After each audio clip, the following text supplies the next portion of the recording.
All right. You are now under 3 weeks. Okay, you are now under 3 weeks. I know officially it's day 54, but we're not going to run your scans until the middle of the 10th week, right? So technically now you have 20 days. All right? So you have 3 weeks. In your mind, you might be like, well, I only have 3 weeks. Who cares? Well, listen, 3 weeks is still 30% of the challenge, right? It's basically 1/3 of the challenge that you have left. Okay? Okay, a little bit under. A little bit under 1/3 of the challenge that you have left. So you can make mega change, right? You can make mega massive change. So if you weren't in it, get in it now. You already have a good understanding of what's involved. So follow those pillars and get right to it. Okay? There's no meeting this Saturday, by the way. No meeting, weekend off. Next weekend we will have a meeting, okay? So not this weekend, but the following weekend we will have a meeting. The last weekend of, is it the last weekend of November? I don't know. It's not this weekend, it's the following one, okay? Are we into December by then? I think we are. I think we're just touching it. Anyways, I digress. Okay, let's get into some questions. Somebody asked me this maybe like a week ago. I apologize for my tardiness on this. I think I did respond to you personally, but let's put it out there.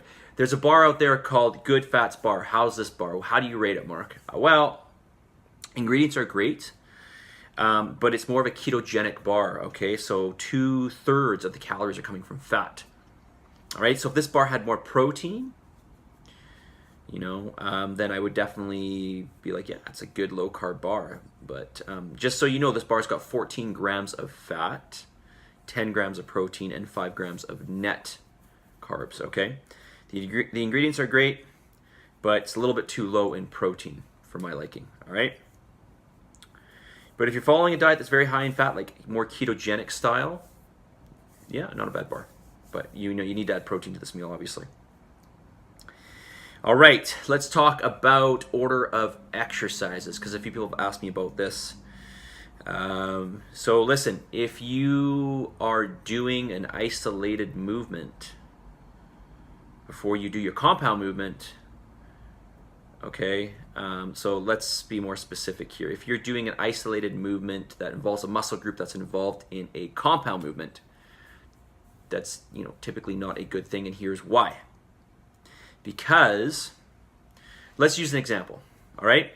So I'm going to do an overhead tricep extension. So let's say I start with that, okay? I've fatigued my tricep. Then I go and do a bench press. Okay, the primary muscles that I'm using to push that weight up on the bench press are my pecs, a little bit of my front shoulders, but primarily my pecs. Okay, my chest.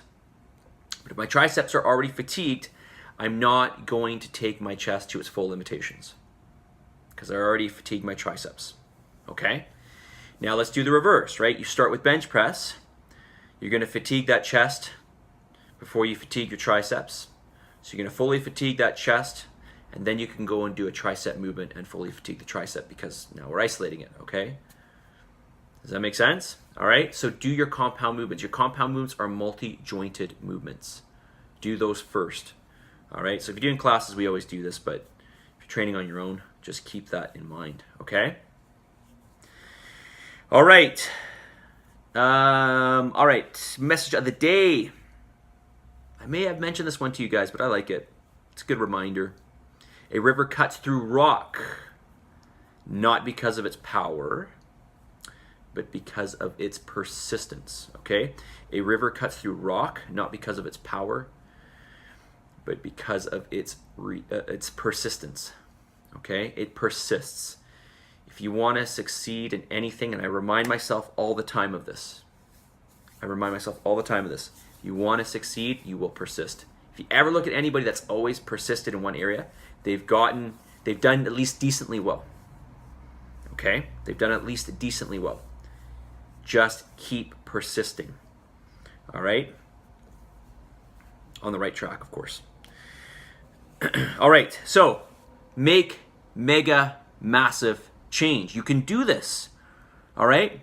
Let's say the challenge starts now and it ends, when it does, okay, in 20 days from now.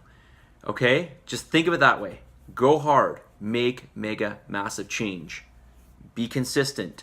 Follow the pillars. Put everything in. Maximize and perfect every day. Every day, one in front of the other, is going to add up to those 20 days, okay? Do it, you guys. Just do it. There ain't nothing to it but to do it. Put it into high gear and make it happen. Make mega massive change.